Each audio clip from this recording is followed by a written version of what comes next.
কবিতাৰ শিৰোনাম ফিৰি কবি আৰু আবৃত্তিকাৰ দীপজ্যোতি নৱপ্ৰভাতৰ কিৰণে গাইছে জীৱন দৃষ্টান্তৰ সংজ্ঞা বিচাৰি ফুৰিছোঁ ন ন সৃষ্টি কাহিনীবিহীন জীৱনৰ ঠিকনা ফুটুক ফাটাক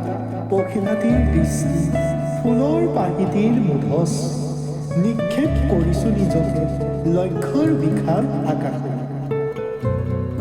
শূন্য হৈ হেৰাই গৈছে সকলো আশা ভৰসা খহি পৰিছে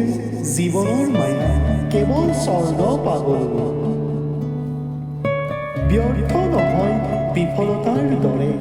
নিজৰ সপোনবোৰক লৈ পোহৰৰ জ্যোতিৰে হ'ব খোজোঁ সপোনবোৰৰ জ্যোতিষ্মান নহয় কোনো মই সূৰ্য বা নক্ষত্ৰ এজাক জোনাকী সাঁতোৰৰ দৰে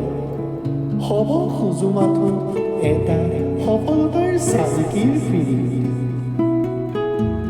নিজান পৃথিৱীত অকলে বহিব শিকা নাই কোলাহলৰ মাজত আঁতৰাব খুজিছোঁ মাথো নৈতিকতাবিহীন লুণ্ঠনৰ আৱৰ্জনাবোৰত